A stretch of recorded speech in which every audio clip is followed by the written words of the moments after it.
Ron Johnson is Minnesota sports. One-of-a-kind opinions, big-name guests, the teams you care about every day. It's the Ron Johnson Show, part of Locked On Sports Minnesota, and it starts now. Well, I'm wearing all black today. Welcome to the Ron Johnson Show. I'm your host, Ron Johnson, and I'm wearing black because I feel like somebody died. Like when you watch the Timberwolves, and I'm just gonna bring Sam Ekstrom in the show right away. Sam, I mean, you're dressed like you're going to a party. You look good. You look like you're dressed to impress your wife for a Friday night dinner. Me, I if I could put my hoodie up, I'd put my hoodie on. I keep my face covered. You just don't want to walk around the world right now as a Timberwolves fan. This is the tough thing about last night, Sam, for me. The start of the game was awesome. It's awesome. Great start. Chris Finch calls timeout. Fast forward, and then they're up again. Big. Chris Finch, another timeout. What I started to notice, Sam, and this is what did it for me. What I started to notice was a coach who basically understood the assignment.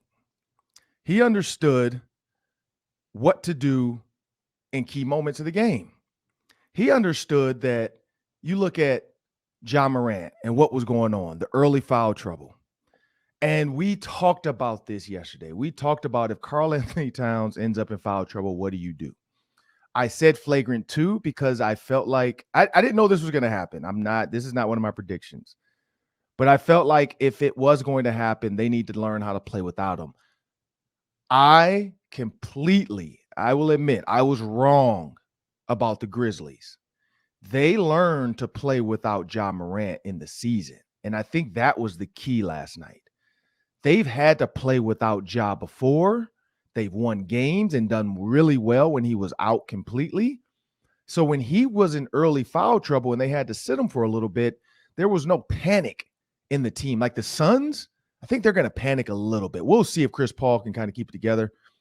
But there was no panic in the Grizzlies. Like I think me, but a lot of people question the youth, second youngest team in the NBA. We question that.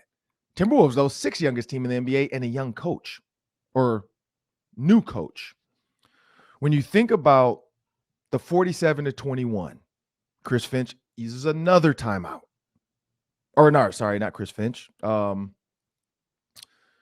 Grizzlies coach uses a timeout. Yep.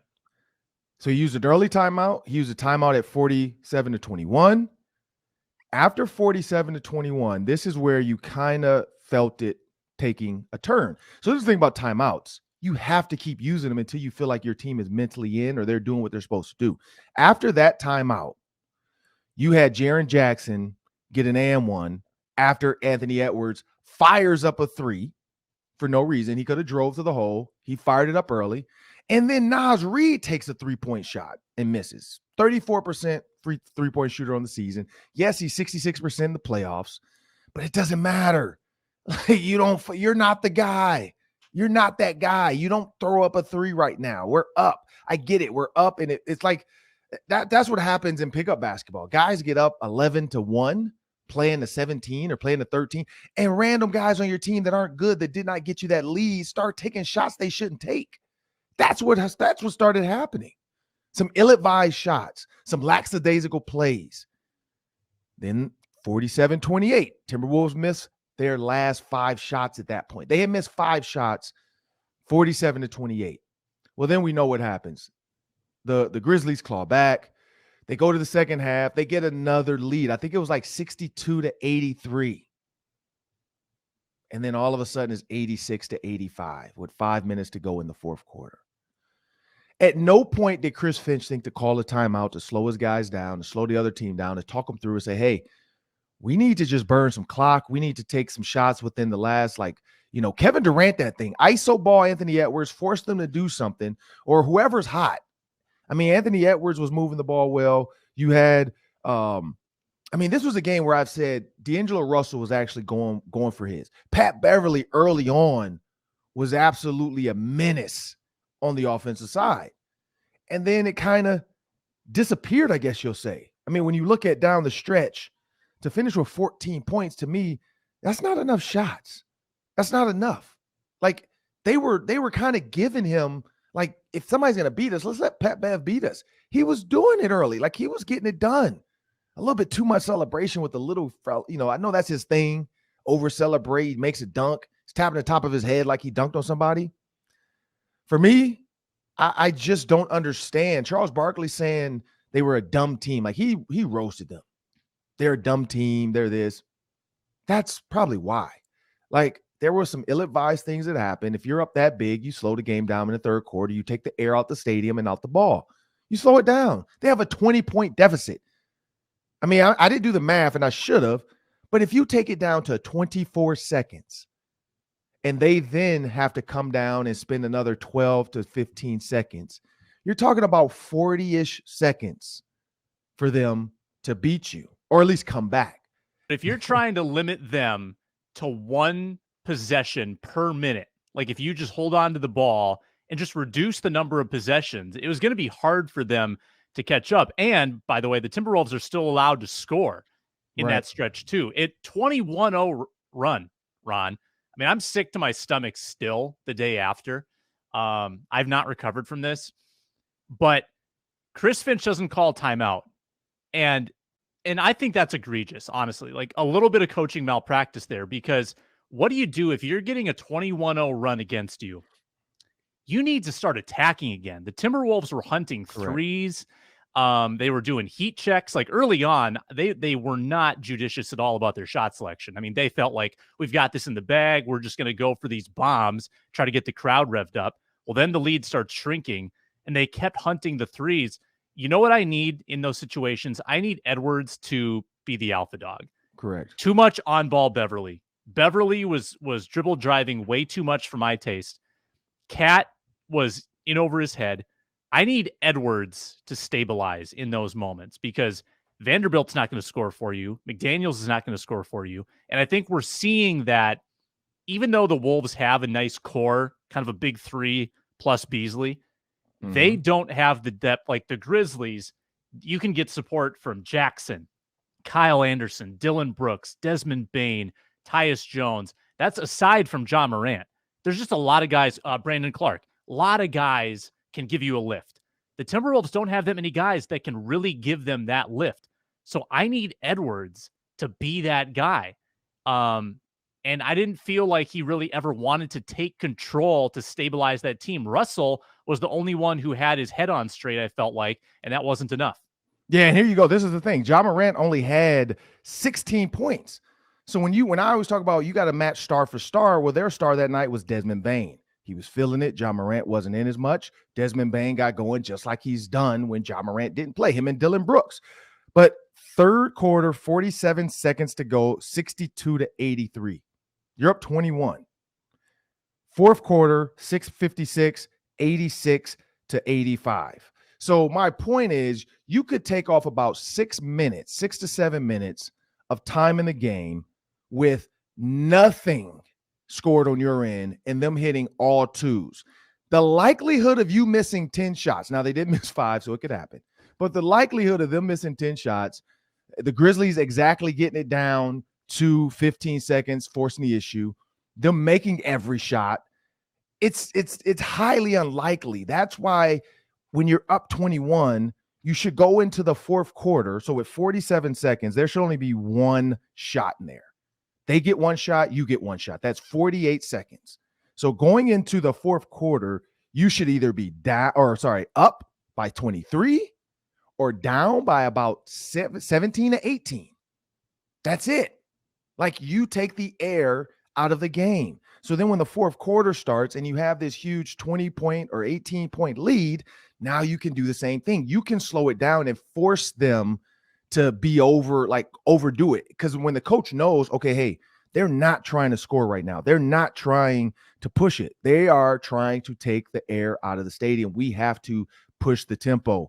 slow them down, make them upset, make them use timeouts when they don't want to, go into the, make it, like you said, Anthony Edwards, step up, take the ball to the hole, force them to call a foul. Karl-Anthony Towns, get in there. But again, cat and fouls.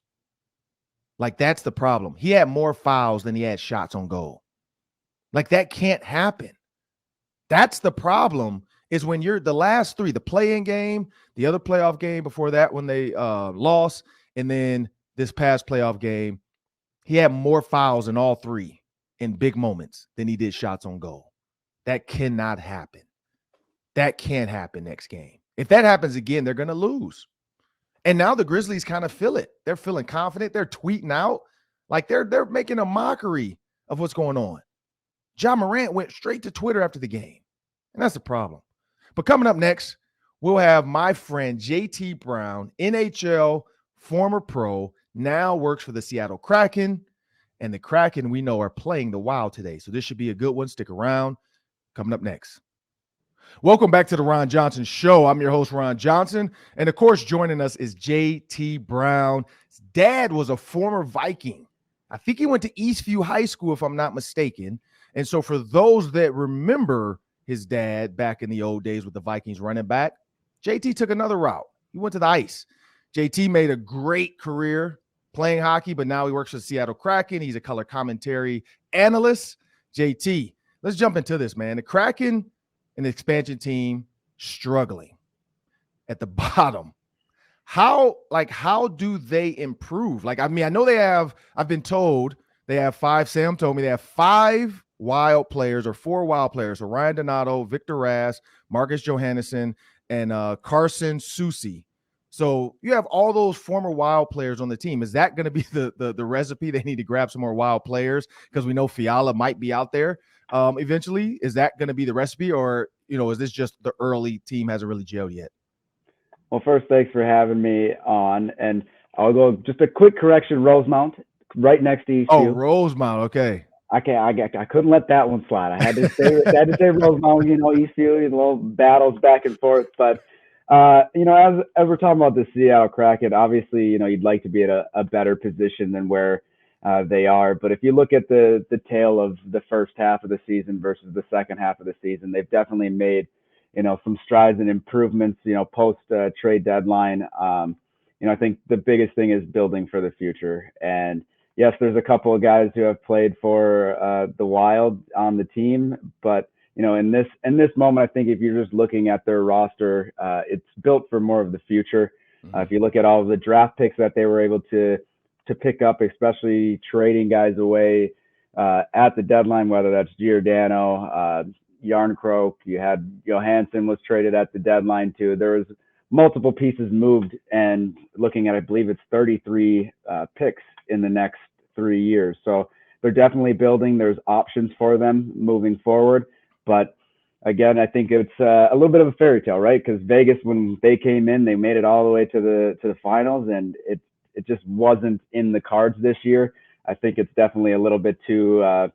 It'd be a little bit too much if that was the case again. So a little bit more difficult for the Kraken this year. But overall, you have to look at it. At least from my eyes, I'm looking at what they did and where the improvements came. Maybe the record doesn't show it all the time, but they've made definite strides and improvements going into the second half of the season, especially after the trade deadline. Yeah, I mean, you grew up in the state of hockey, so we know hockey in Minnesota is huge. I'm from Detroit, so I had to learn that. The only hockey I knew was the Mighty Ducks. That's my go-to for hockey references. But when you look at the Wild fans, because this is a state of hockey, and then you look at the Seattle Kraken fans, what's been the big difference you've noticed? Because you played here, but then you've been in that stadium now working. What's kind of been the difference? Seattle does have a very passionate fan base, regardless. I mean, you look at the Seahawks, Mariners, Sounders, the Storm, they have a great fan base in Seattle. Not to knock anything, Minnesota, obviously their hockey fan base is very, very knowledgeable and maybe outspoken sometimes at times on Twitter about, what's going on with the hockey teams. But, I think it's a learning process too for some in Seattle, not for everybody, but that's one of the interesting things that, we've been able to do in our broadcast is, try to educate a little bit more on hockey where it's not as familiar as, say, in Minnesota. but at the same time, not try to overdo it for the fans who do know hockey and already understand, the little nuances. So just trying to find that line, within our broadcast to be able to educate, but not just dumb it down to the point where we're saying, hey, the red line's red, the blue line's blue, this is that, so you have to have a little bit of just find that right balance of trying to educate and do that as well. But Seattle's been awesome. The new building is spectacular. You have to make a trip out to Seattle one of these days just to see it. They did a really good job with it, and we're spoiled. I mean, we have a great view from press row, but there's not a bad seat in the house. But again, it'll be fun to be inside Exile Energy Center again tonight, and get to hear the fans in Minnesota as well. Yeah, I had to do that. Piper Shaw, I don't know what she did for the Kraken, but she was there at one point. I did some stuff with her with Fox. And so I did say at some point, my best friend, his wife is from there. So we've been talking about taking the kids out there. And, sports now when we travel has kind of been a thing. We were in Orlando. We checked out a softball game at UCF.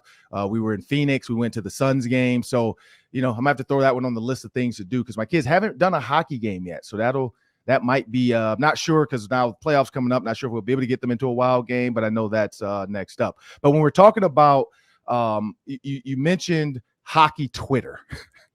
How is the Wild Twitter fans compared to the Kraken Twitter fans? Well, it's a little bit different. As a player, you probably get a little bit more. You have a bad game, they might come after you a little bit more. You make a turnover, you have a bad play on a goal. The fans definitely a little bit more, I guess, at you. But at this time, I think, from a broadcast perspective, it's been good. The Twitter it's maybe a little bit less, not as much as when you're playing, at least from what I can see. But at the same time, it's been good. I wouldn't say it's been bad. There's been a lot of positive notes, whether it's on, whatever the outfit I wore or something we said on the broadcast. A lot of it's been positive for us in Seattle. And from a player standpoint, so are the Seattle fans nicer than the Wild fans when it comes to Twitter? Maybe. I mean, but there's nice fans everywhere, right? Like it's always the one loud one, right? That always tweets at you every time you made a mistake or every time you do this. You still see that with no matter what sports team you follow. There's going to be the one loud one that is always, creating the negativity online. Yeah, and looking at so let's put your overall analyst hat on. 26 wins. To get into the playoffs, you're probably going to have to get over 40 wins for the Kraken next year. It looks like everybody's kind of in that 40 win. That's what everybody's shooting for to kind of clinch and get in the playoffs. So when you're thinking about the Wild in the playoffs now, because you'll be soon enough, you'll be watching as a fan. The goalie or goaltender conundrum, I guess you'll call it. You got Fleury and you have Cam Talbot. If you are the coach, what do? Do you put the guy that's been in the pipes before, or do you bring in the guy that you said kind of has the experience? We needed an extra guy to make sure we can keep a hot hand on the goal. What would you do? Would you go with the old hand or the new hand? I would use these last few games, and for me, it'd be whoever's playing the best at that time. Okay. You look at it, but then you also have a shorter leash, right? You can go to your other goalie quicker than maybe in another series because you have two legitimate goalies that are ready and that can play in this position or can live up to the spotlight. So for me, it'd be, you're looking at the last few games of the season, you look at who's played the best over that span, but you also have the opportunity in, Minnesota's case to, let's say the first game doesn't go the way you want, or the second game where maybe, it's not playing up to where you think it is. Well, you have another guy ready to go. So you have a benefit in that. Yes, you have a little bit of more of a sticky situation trying to figure out who you want to play right at the start, but you can go back to the other guy quickly or a little more quickly than maybe a team that's been riding, their main starter and their backup didn't play very much during the year. You have two pretty solid goaltenders in Minnesota. So it's a good thing and a bad thing. Obviously, looking at the first part's a hard decision, but for me, I just go with the hot hand. Yeah, and if you're looking at the Wild and the Blues, right now they're fighting for home ice advantage.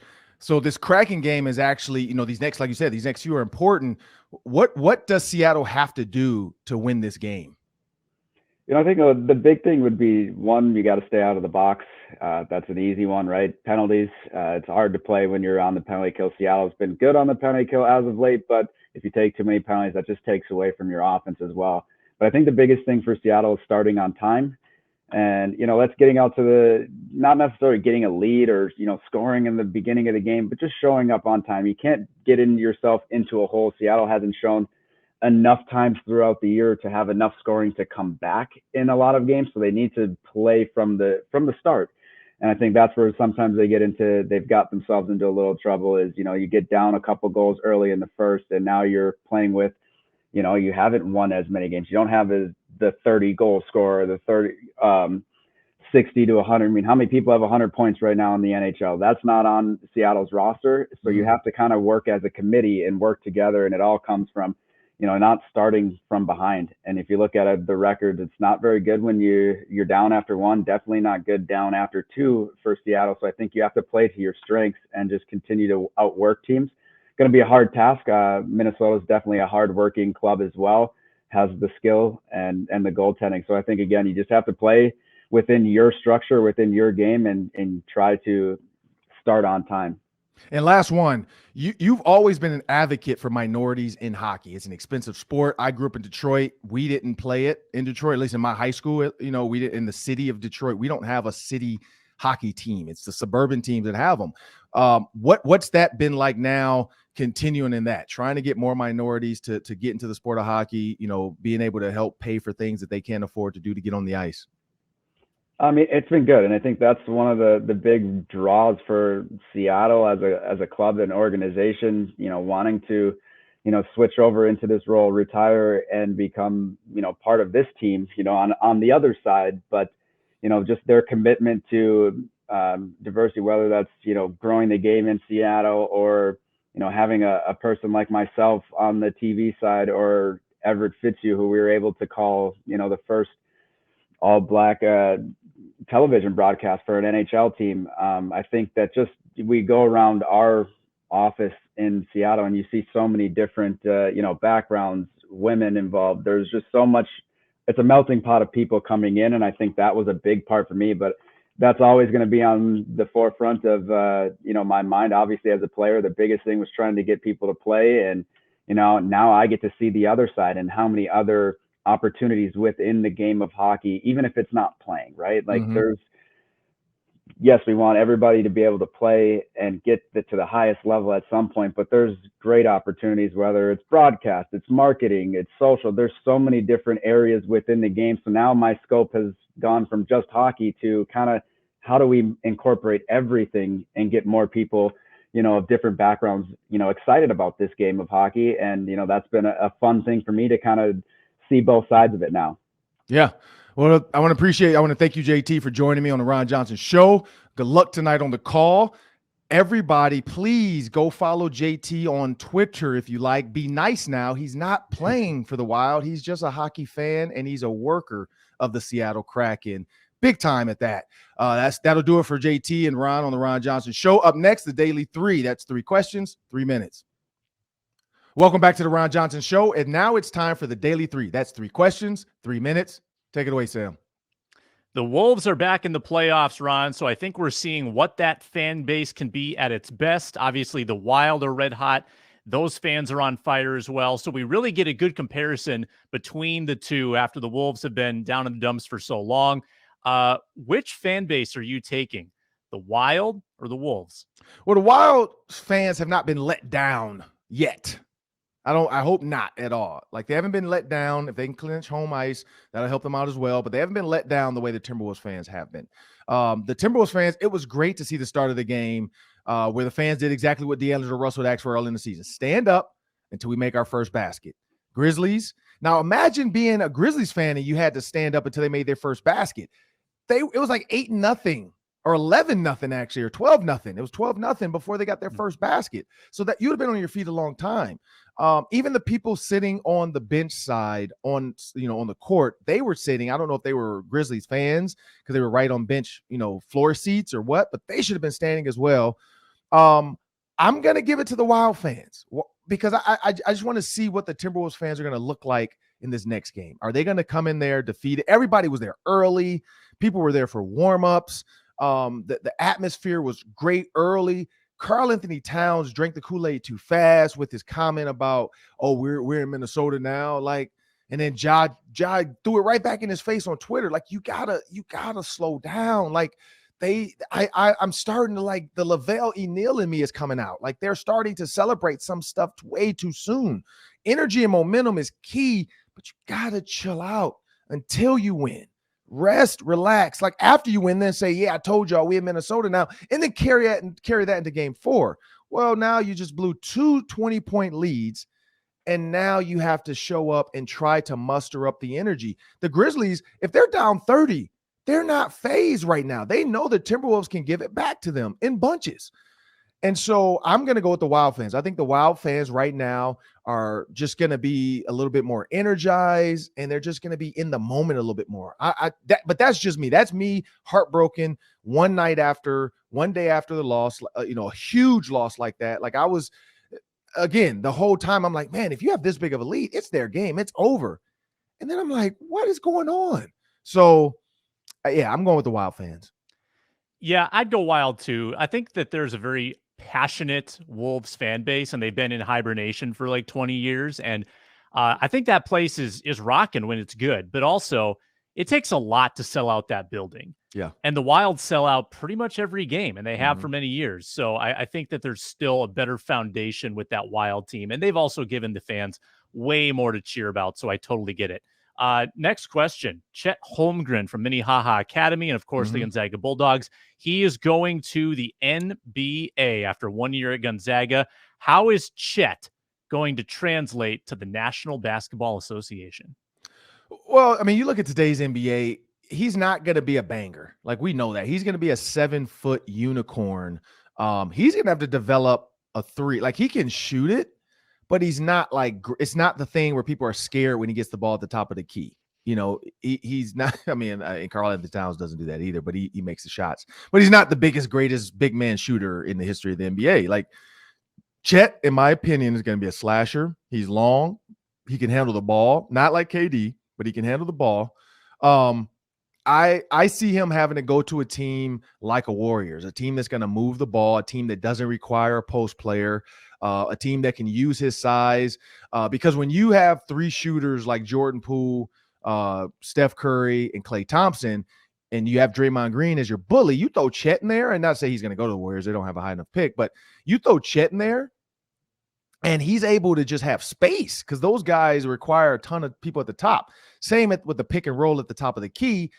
The guy is going to help Steph. Like, he's going to help his defender with Steph, which leaves Chet to dive and dish, or dive and dunk, or dive and then pop and shoot. So I see him having to go to a team like that. Like, I don't see him being on the Spurs. Like, he can't be in a set offense where he's back to the basket, or having to, be a specific Tim Duncan, David Robinson type of player. I just don't see that fitting his game. He needs to go to a team like the Nets that spread it out and they, iso ball it. A team like the Celtics that move the ball a lot and it's kick until somebody gets it, drive and go. But yeah, I can see him being successful. I don't know how soon, because again, there is always that Porzingis. Like, Porzingis was good for a while and then injury set in. And so how can he get going and stay sustainable in the NBA? That's going to be the question. But you see Jalen Suggs kind of got in right away and he's doing well. Tyus Jones found a niche right now with the Grizzlies. He's coming in, hitting big buckets and getting big minutes up there. Trey Jones is not as big of a player with the Spurs, but he's there. He's playing. He's on the team. He's getting minutes. He's making a contribution. So yeah, I think Chet's just another line of great Minnesota high school basketball players is going to get drafted high, and he's got to get to a team where he can figure it out and be able to have space. Like, he's not a back to the basket kid. Yeah, and I don't think he can be the number one guy. I don't think he's ever going to be the best player on a good team. I think that's unfair to him. I think he needs a wingman, kind of like he had with Suggs at Minnehaha Academy. Those two were unstoppable. 1-2 punch. It's really hard to project how someone like unless he puts on body weight like Giannis. If he can put on body weight like Antetokounmpo and all of a sudden he comes out ripped up, like like Vin Diesel in Fast and Furious or something, or The Rock. But I don't feel like he's a weight room warrior. Like a lot of milkshakes, a lot of protein shakes for Chet. That's going to be the regimen. Baked potatoes. He's got to pile on the baked chicken. Like he's got to eat a lot and lift a lot, do curls in the car, driving to the facility. I don't know if he can do it. But again, we didn't know if Giannis could do it, and all of a sudden, look at his body. So when you get money, when you become a millionaire, LeBron was bald, and now he has hair. So you never know what millions can do for you. The Twins scored 4 total runs in their series against Kansas City. They won 1, lost 2. And as a team, Ron, they are batting .202 this season. That's 27th in the league. Where have the bats gone? This was supposed to be an offensive team. Yeah, chemistry. I'd say, I guess when Buxton was in there, it seemed great because they had the back-to-back bomb brothers. You just don't have that same energy. Like they put up big numbers against the Red Sox and then nothing. That's kind of, I don't know. Maybe this is the team. Maybe they're like the stock market. They're going to be, you got to buy low, sell high. Like you got to take them. And if you're going to go with betonline.net, bet when you can in their downtime. Like right now is a perfect time to start hedging some bets, figuring out when some good games are coming. And then when you feel it, because this is like a slot machine, you got to feel that tingle, that Peter tingle, Spider-Man. You got to feel it. When you feel it, pull that, make that bet, because that's going to be the game where nobody's going to, pick them to win. Like the Red Sox, they're going to give you great odds. You could put down $100 to $200 bet and make some good odds and a good return on your investment. And then once they get hot, just back off because they're going to come right back down to earth, back off. But this is probably the team we're looking at. They're going to be up and down. I talked about that with LaVelle. 10 wins. They need to get 6 out of 4, and they're not heading in that pace. So let's get through these next 10, and then we'll start at the 20 game mark, and then we'll start counting from there. I'm gonna do these in bunches of 10s and see what their 10 game record is every 10 games, and then we'll kind of go from there. But that's my thought right now on the Twins. I don't know. It's chemistry. Like guys feed off of each other. It's like 3-point shooters with Jordan Poole. Steph Curry coming off the bench is probably the greatest weapon in the history of bench players, in the history of everness of bench players. I mean, James Harden coming off the bench for OKC, not even close to what Steph Curry gives him off the bench. It's chemistry. And so unless Buxton's going to, Paul Pierce that thing and come out, after leaving off in a wheelchair, come back out and hit 4 home runs in a game or something, or in the next series hit 4 home runs to give them a lift and say, hey, I'm back like Michael Jordan when he came out of retirement. I don't know what it's going to take, but they have to get some energy and some, and maybe it's the weather here too. I mean, this is a tough town right now. It's rainy, it's cold. Like in Tampa and in Florida, like they're feeling good right now out there getting ready for some baseball. Minnesota, California, Texas, Minnesota, like this is tough to wake up right now and go out and play some baseball and get like mentally dialed in. Like, okay, we're going to go indoors, but look, I got out my car and I'm freezing cold. That's a tough one. Yeah, you almost get a free pass for whatever happens in April, I think, in the major leagues, because it is so erratic. You got games getting delayed and postponed. Yep. There's a lot of rain. You're wearing long sleeves. It's just harder to do baseball things. So I like that point. Bonus question. Wild and Blues are still neck and neck for home ice advantage. They're tied in the standings. The Wild have one additional game in hand. But on a scale of 1 to 10, how important is it going to be for the Wild to clinch that home ice? Yeah, so you look at the Kraken. I think that's going to be – they have to win these games they're supposed to win. They can't have a night – and I'm not going to be Nostradamus on this one, but I hope, when I get up Saturday morning, it's not one of those. Wild Twitter is absolutely pissed off, because even though they're in the playoffs, but pissed off because the Wild couldn't do what they're supposed to do. Again, momentum. We know they can score in bunches. I've seen them down 4-1, and they made a huge push to come back. I think it was against the Blues, and they ended up losing, but down 4-1, came back. So that's the key. Never get, like JT brought up with the Kraken. The Kraken have to come out and be on time. Get out there early, be on time with everything they're doing, not score early, but just be on time, be in the moment, be in the game at every point of it, because we know when you're changing lines, if you're not in the game mentally and you're taking your time to get off the ice, next guy's taking his time to get on the ice, and it's a lazy, switch out line change, That's how breakaways happen, because the other team is paying attention to that. They're gassed. They're tired. The coach is preparing. Like, look at him. He's bending over. He's not really serious right now about challenging you. So you know a change is coming. The minute you see it, go. Push it up the court. It's like a fast break in the NBA. That's how I kind of look at it. Push it. As soon as you see him keeling over and he's tired, and you know he's about to make a line change, get ready to go. Muster up that energy. But that's where I see this. Like, they have to be able to continue to win the games they're supposed to win. And then those close ones right now, they're, again, overtime. They have a chance. So, you know, they're one of the best overtime teams right now, but they have to do that. Also for the goaltenders, they have to show who's going to be the guy. I think JT brought that up. You have a short leash because you have two. You had a different thought on that you need to give them a long leash and not feel like at the minute I make a mistake, I'm going to get yanked. But hey, everybody, that's his coaching hat. So everybody has their own thoughts on what to do with these goaltenders. But it's an embarrassment of riches. Like, some teams don't have one that they feel like is great, and the Wild have two they could use to start the playoffs.